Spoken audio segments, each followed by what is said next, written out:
A very pleasant good morning, dear students. My name is Anil and I am your English mentor. And today we are going to start with part number 2 of the chapter named The Rat Trap. अभी तक हमने story में क्या देखा है कि जो red trap seller होता है वो जो कॉटेज ऑनर जिसने उसको शेल्टर दिया था उसके वो 30 क्रोनर जो होते हैं, जो उसकी जो मनी होती है उस पाउच के अंदर, जो लेदर पाउच के अंदर होती है, उसको चोरी करके वहां से निकल जाता है। आगे की स्टोरी हम कंटिन्यू करते हैं, सो बी अटेंटिव। देखिए, एज ही वॉक्ड, अब जो रेड ट्रैप सेलर है वो क्या करता है, as he walked along with the money, और जैसे वो आगे बढ़ता है, अभी जो जो रेड ट्रैप सेलर है पैसा उसके पास है, इन हिज पॉकेट, उसके जेब के अंदर होता है। ही फेल्ट क्वाइट प्लीज्ड, उसको बड़ा अच्छा लगता है, प्लीज का मतलब खुश होना, उसको लगता है मान लो कि उसने बहुत अच्छा काम किया हो, विद हिज स्मार्टनेस, मतलब वो अपनी स्मार्टनेस को लेकर, कि उसने अपनी चतुराई को लेकर, अपनी क्लेवरनेस को लेकर वो मतलब बहुत ज्यादा प्लीज्ड फील करता है, बहुत ज्यादा उसको खुशी होती है। किसको? जो रेड ट्रैप सेलर होता है, क्योंकि उसने जो क्रॉफ्टर जिसने उसको क्या दिया था, शेल्टर दिया था, खाने को भी दिया था, उसके 30 क्रोनर्स उसने क्या कर लिए थे, चुरा लिए थे। और उसको बड़ा अच्छा लगता है कि मान लो उसने बहुत ही अच्छा काम किया, वो अपनी स्मार्टनेस के ऊपर प्लीज था, खुश था। ही रियलाइज्ड, उसको महसूस हुआ, of course that at first he dare not to continue on the public highway।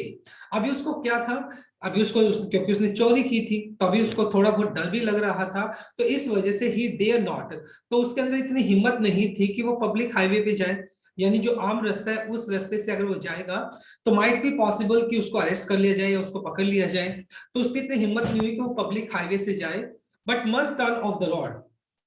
लेकिन वो डर की वजह से क्या करता है, अपने रास्ते को, अपने रोड को चेंज कर लेता है इनटू द वुड्स, और वो जंगल के रास्ते जाने का प्लान करता है। वुड्स का तो जंगल हो गया। So instead of going on the public highway, तो क्या सोचता है कि वो दूसरे रास्ते से जाएगा और वो जंगल के रास्ते से चल पड़ता है। ड्यूरिंग द फर्स्ट आवर्स, जो स्टार्टिंग के कुछ घंटे होते हैं, during the first hour this caused him no difficulty, तो स्टार्टिंग में तो उसको कोई दिक्कत नहीं आती। किसको? जो रेड ट्रैप सेलर होता है, तो अभी वो क्या जंगल के अंदर चलता जा रहा है, चलता जा रहा है, तो स्टार्टिंग जो कुछ आवर्स होते हैं उसमें उसको कोई दिक्कत नहीं आती है। Later in the day it became worse, लेकिन जैसे जैसे दिन निकल रहा था तो उसकी जो जर्नी थी, जैसे जैसे वो आगे बढ़ रहा था उसके लिए डिफिकल्टी आनी स्टार्ट हो जाती है। For it was big and confusing forest, सबसे बड़ा रीजन क्या था, क्योंकि जो फॉरेस्ट था वो बहुत ज्यादा बड़ा था और कंफ्यूजिंग था, मतलब कंफ्यूज करने वाला था, फॉरेस्ट था, जंगल था, विच ही हैड गॉटन इनटू, क्योंकि उस जंगल के अंदर वो फंस चुका था कहीं ना कहीं। ही ट्राइड, उसने कोशिश की टू बी श्योर, कि मतलब देखो जो जो फॉरेस्ट था वो बहुत ज्यादा कंफ्यूजिंग था, लेकिन उसने कोशिश की मतलब कि रास्ते को पहचान पाए, कि वो हर एक रास्ते के मतलब रास्ते को लेकर वो श्योर हो सके, निश्चिंत हो सके, निश्चित हो चुके, to walk in definite direction, और वो अपनी तरफ से पूरी कोशिश करता है कि वो एक डेफिनाइट, एक स्पेसिफिक डायरेक्शन के अंदर चले जिससे कि वो कंफ्यूज ना हो। But the path twisted, twisted का मतलब होता है गोल गोल घूमना, back and fourth so strangely, लेकिन जो रास्ते थे कभी आगे की तरफ जा रहे थे, कभी बैक पीछे की तरफ जा रहे थे, फोर्थ आगे की तरफ जा रहे थे, स्ट्रेंजली, अजीब तरीके से। He walked and walked, वो आगे बढ़ता चला जाता है। He walked and walked without coming to the end of the wood, मतलब वो चलता जा रहा था, चलता जा रहा था आगे, लेकिन जो जंगल था उसका जो अंतिम छोर था वो नजदीक नहीं आ रहा था। एंड फाइनली, और आखिरकार, ही रियलाइज दैट, उसको इस बात का महसूस होता है, यानी उसको रियलाइज होता है that he had only been walking around in the same part of the forest, तो उसको इस बात का रियलाइज होता है कि वो मतलब जो फॉरेस्ट का एक स्पेसिफिक पार्ट है वहीं पे वो गोल गोल घूम रहा है, वहीं पर वो क्या कर रहा है, बार बार वहीं पर घूम कर वापिस आ रहा था। all at once, तभी इमीडिएटली कह सकते हो, all at once immediately he recalled, तभी उसको याद आता है, his thoughts, उसकी अपनी खुद की जो थॉट थे, जो विचार थे, about the world, उस पूरी दुनिया के लिए उसके जो विचार थे, that the rat trap, कि ये जो पूरी की पूरी दुनिया है वो एक रेड ट्रैप है, क्योंकि ये पूरी दुनिया क्या करती है एक रेड ट्रैप की तरह, जिस तरीके से जो एक चूहे को हम क्या करने, चूहे को कैप्चर करने के लिए, चूहे को पकड़ने के लिए हम जनरली क्या करते हैं, उसके अंदर कोई पॉर्क या पीस ऑफ चीज हम उसके अंदर हैंग कर देते हैं। जैसे ही रैट उसके अंदर आता है, उसको खाने की कोशिश करता है, वो उसके अंदर ट्रैप हो जाता है। इन द सिमिलर मैनर जो हम ह्यूमन बीइंग्स हैं, हम ग्रीड, लालच और जो हमारी अनएंडिंग डिजायर्स है उसके रेड ट्रैप के अंदर फंसे हुए हैं। उस मतलब जो इच्छा रूपी कह सकते हो, या फिर हमारा जो एक लालच रूपी जो एक रेड ट्रैप है, चूहेदानी है, उसके अंदर हम फंसे हुए हैं। ये वो सारे के सारे थॉट्स उसके दिमाग में आने लग जाती हैं।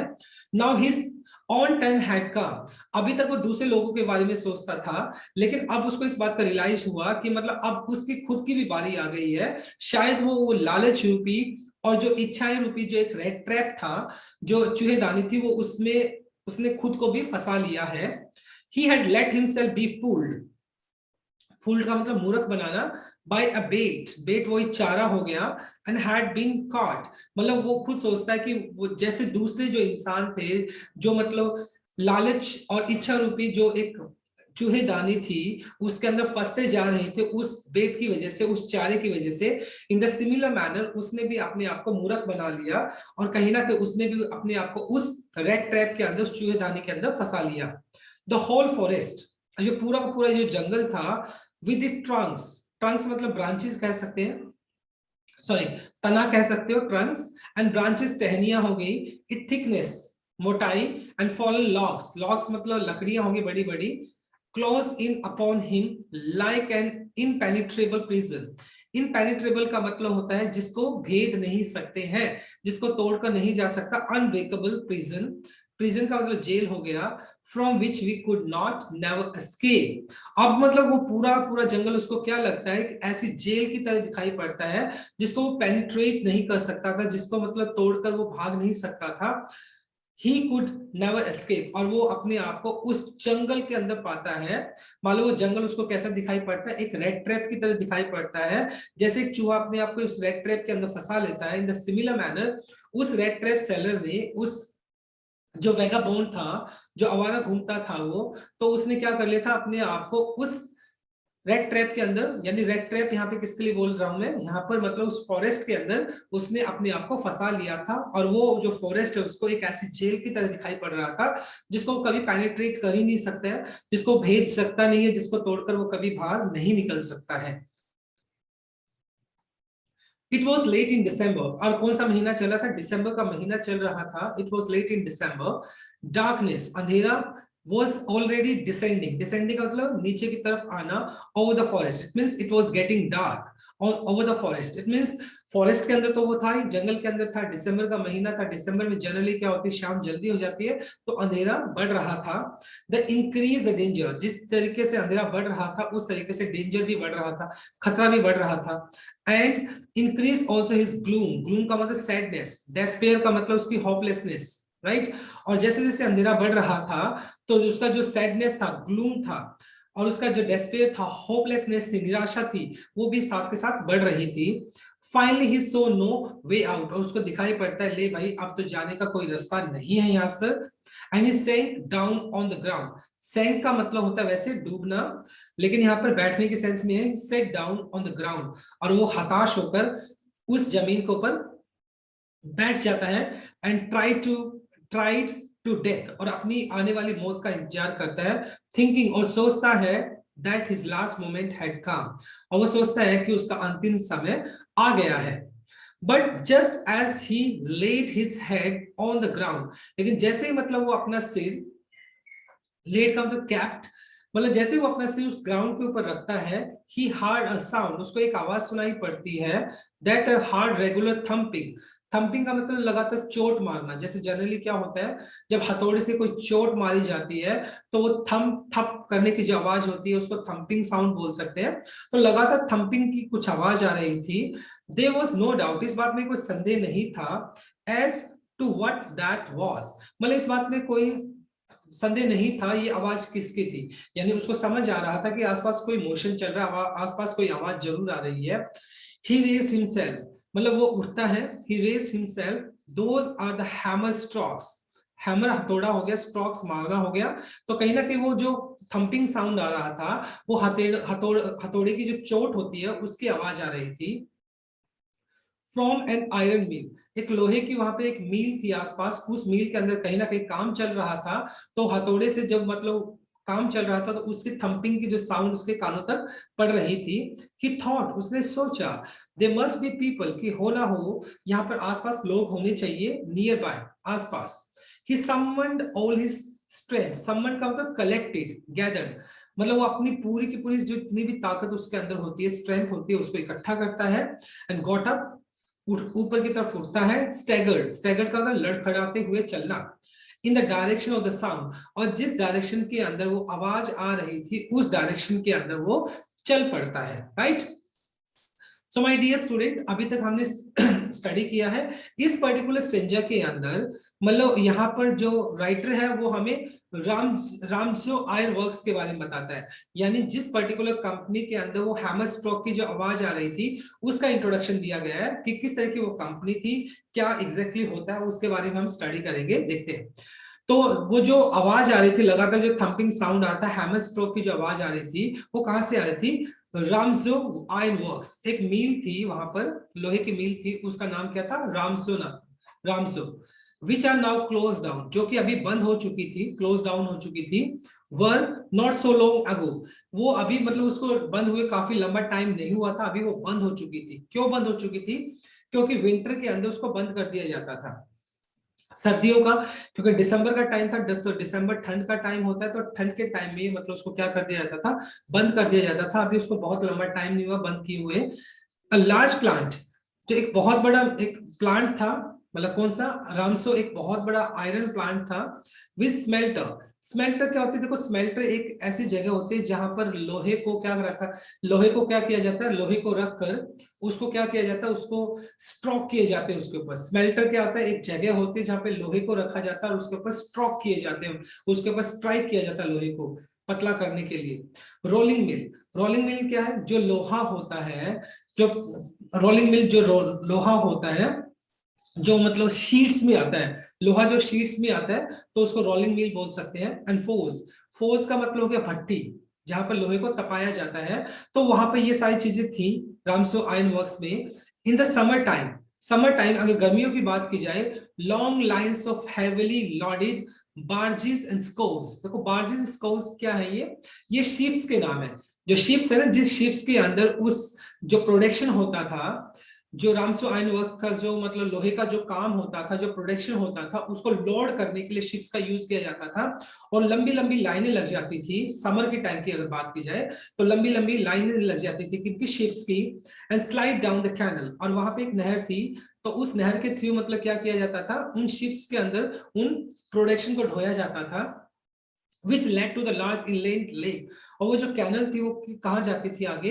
वो कैनल एक इनलैंड लेक, एक लेक होती थी, उस लेक के अंदर वो कैनल जुड़ जाती थी, वो कैनल उस लेक तक जाती थी। इन शॉर्ट यहाँ पे बताने की बात ये की गई है कि जो समर टाइम होता था, समर टाइम के अंदर बहुत ज्यादा काम होता था, लेकिन दिसंबर, क्योंकि जो वहां पे विंटर का टाइम था, तो उस टाइम वो जो रामसो आयरन वर्क्स था उसको क्लोज डाउन कर दिया जाता था। क्लोज डाउन का मतलब जो ऑफिशियल जो मतलब जितने भी काम होते थे, इंटरनली अगर बात करते तो प्रोडक्शन तो चलता था, लेकिन उसको टेम्परेली क्या कर देते थे?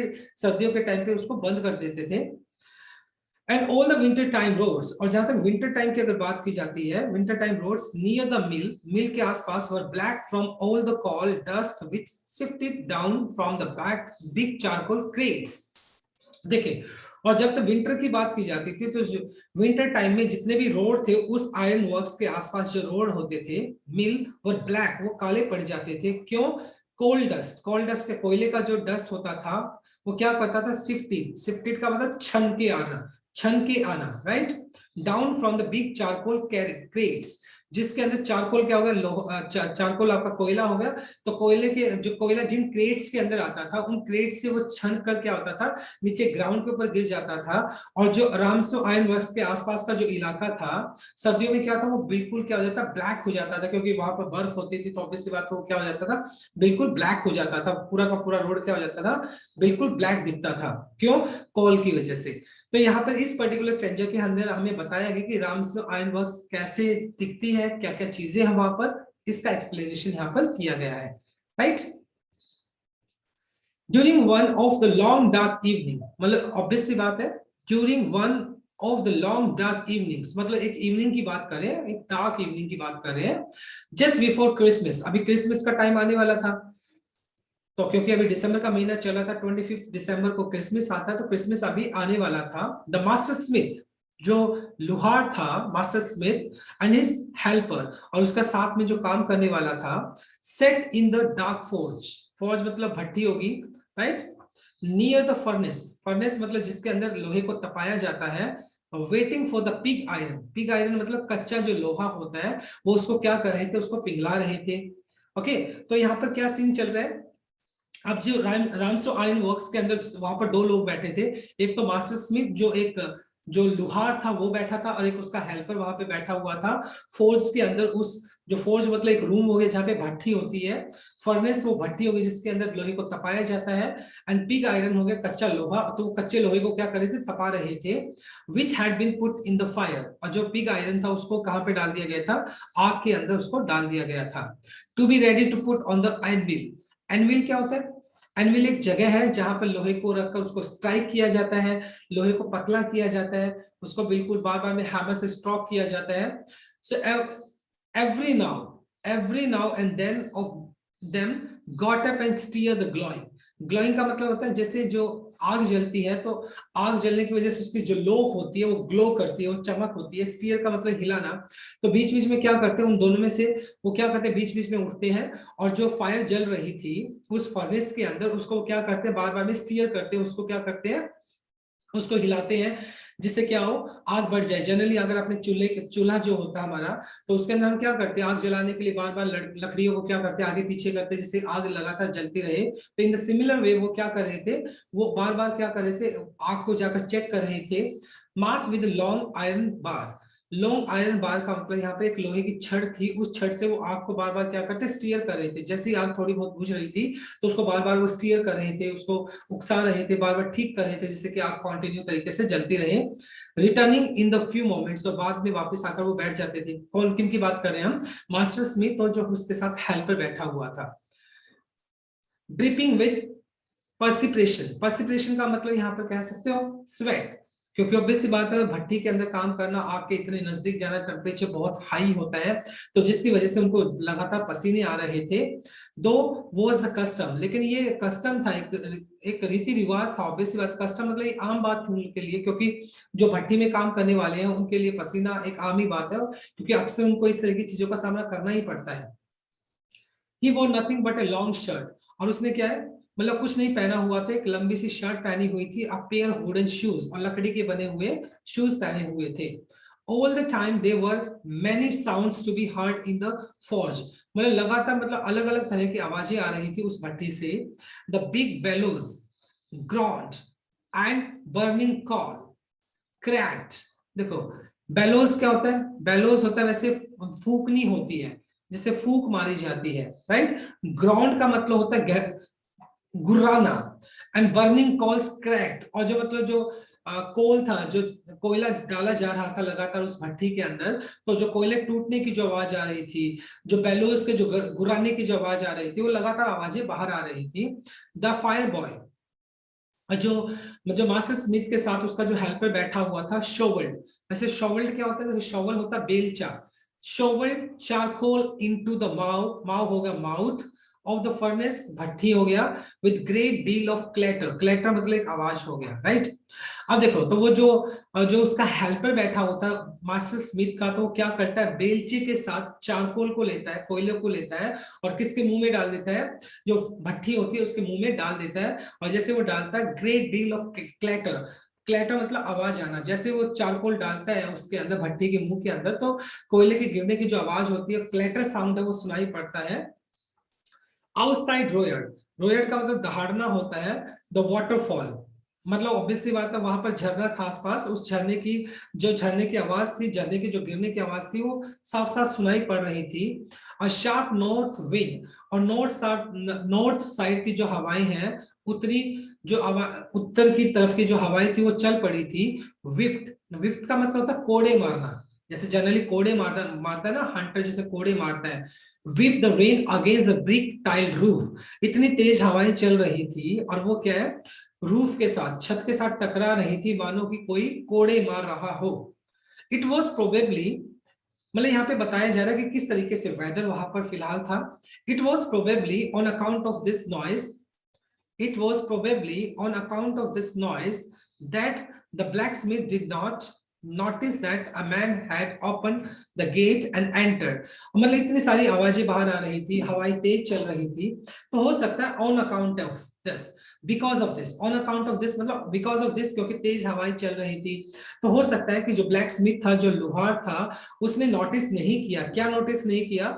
अ मैन, मतलब एक आदमी वहां पर आ जाता है, हैड ओपन द गेट, वो दरवाजा खोलता है, एंड एंटर, और अंदर आ जाता है द फॉर्ज। फॉर्ज वो रूम हो गया जहाँ पे भट्टी होती है, तो उस भट्टी मतलब उस रूम के अंदर वो आकर एंटर हो जाता है, उसके अंदर आ जाता है। अब ये जो मैन यूज किया गया, किसके लिए यूज किया गया? रेड ट्रैप सेलर के लिए यूज किया गया है। Until stood close to the furnace, और वो जो रेड ट्रैप सेलर होता है वो कहां पर आकर खड़ा हो जाता है? बिल्कुल फर्नेस जो भट्टी होती है उसके बिल्कुल पास आकर खड़ा हो जाता है। Because it was extreme cold outside, उसको बहुत ज्यादा ठंड लग रही थी, तो उसको वार्मनेस चाहिए थी, उसको वार्म चाहिए था, तो इसलिए वो फर्नेस के नजदीक आकर खड़ा हो जाता है। Surely it was nothing unusual for poor vagabonds. Surely it was nothing, ये कुछ नहीं था, unusual, strange for poor vagabonds। तो वेगाबॉन्ड किसके लिए यूज किया गया? घुमक्कड़ जो होता है एक जगह से दूसरी जगह पर्पसलेसली, बिना कोई पर्पस के वो घूमता रहता है, without any better shelter for the night to be attracted to the forge.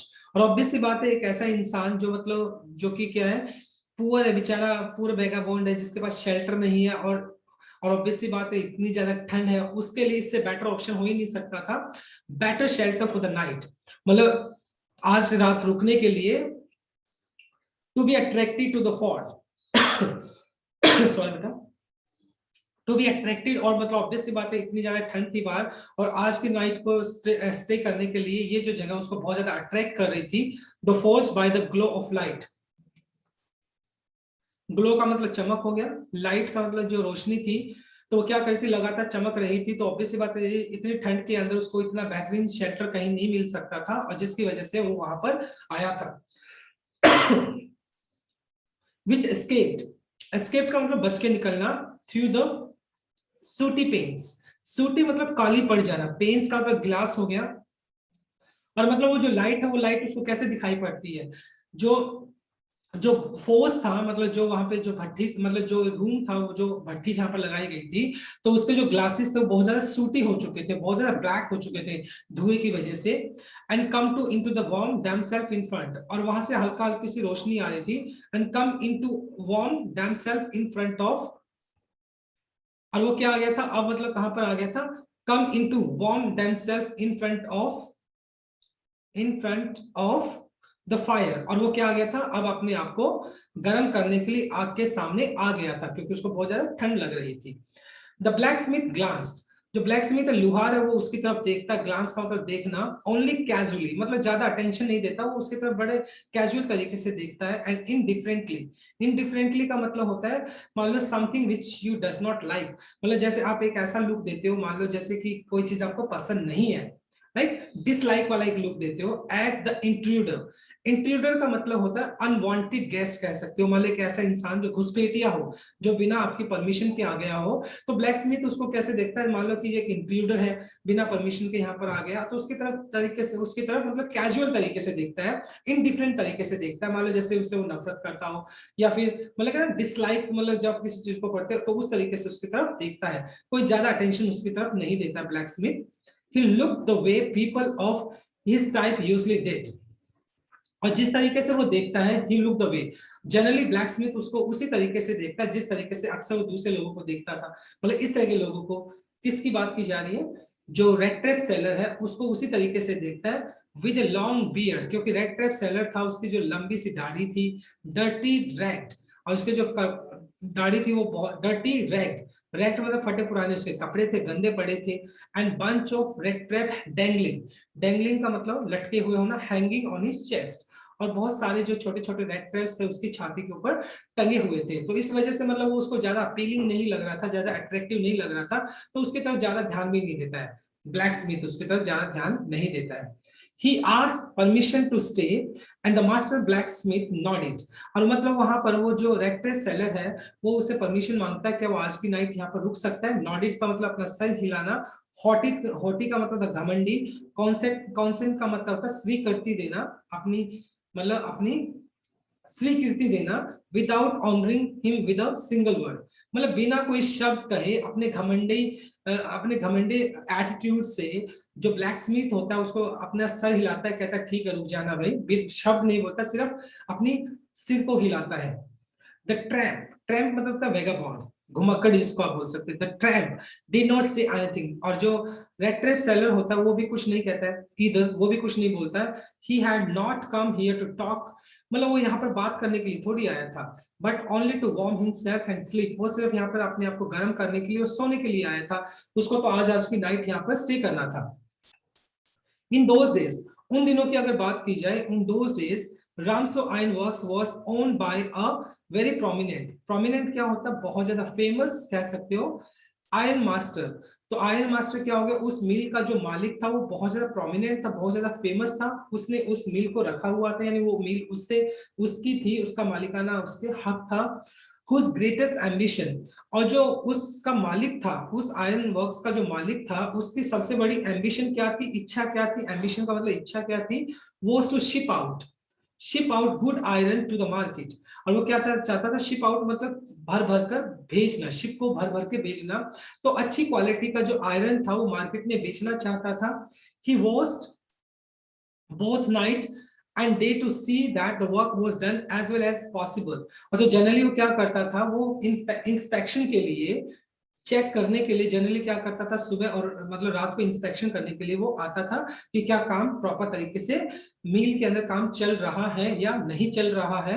At this very moment, बिल्कुल इसी moment, he came into the forge, और वो मतलब उस भट्टी का जो रूम होता है, छोटा रूम जहाँ पे भट्टी होती है, उस कमरे के अंदर आता है, कौन आता है, मालिक यहाँ पर आ जाता है। And one of his Knightley rounds of inspection, और यहाँ पर जो आयरन मिल का जो मास्टर होता है, उसका जो मालिक होता है, वो इंस्पेक्शन के लिए वहां पर आ जाता है, राइट।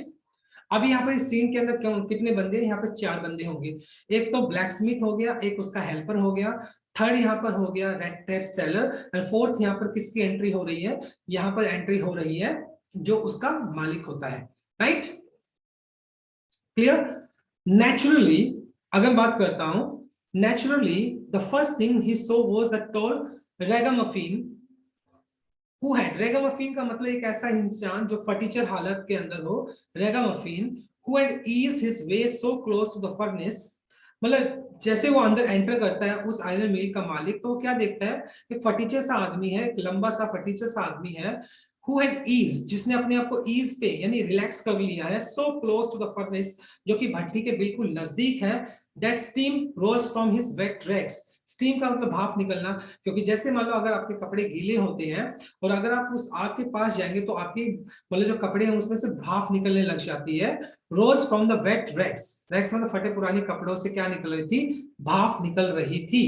द आयरन मास्टर, जो आयरन मास्टर था, जो उस पर्टिकुलर मील का जो मालिक था, did not follow the example of the black Smith, मतलब क्योंकि ब्लैक स्मिथ जब मतलब जो लोहार था वहां पर, उसने क्या किया था, जब रेड टेप सेलर आया था तो उसने उसकी तरफ अटेंशन ही नहीं दी थी, बिल्कुल एक घमंडी से रवैये से उसने अपना सिर हिला दिया, तो उस रेड टेप सेलर की तरफ उसने अटेंशन नहीं दी। लेकिन आयरन मास्टर ब्लैक स्मिथ की तरह बिल्कुल भी नहीं था, who had hardly deigns to look at stranger, who had hardly deigns का मतलब यहाँ पर इग्नोर के सेंस में है, to look at the stranger, मतलब वो स्ट्रेंजर को क्या करता है, स्ट्रेंजर को बिल्कुल भी क्या नहीं करता, इग्नोर नहीं करता है।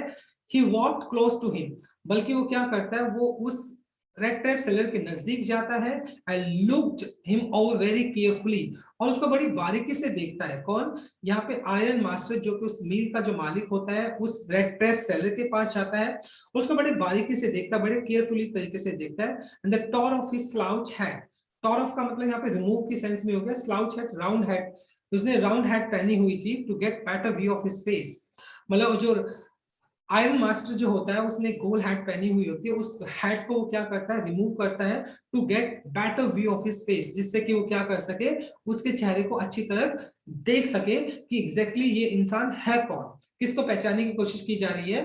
तो यहाँ पर आयरन मास्टर उस रेड ट्रेप सेलर को पहचानने की कोशिश कर रहा है, right.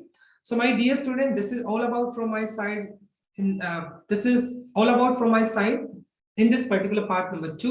So tomorrow I'll continue with the part number 3. Till then, bye bye, take care and have a nice day.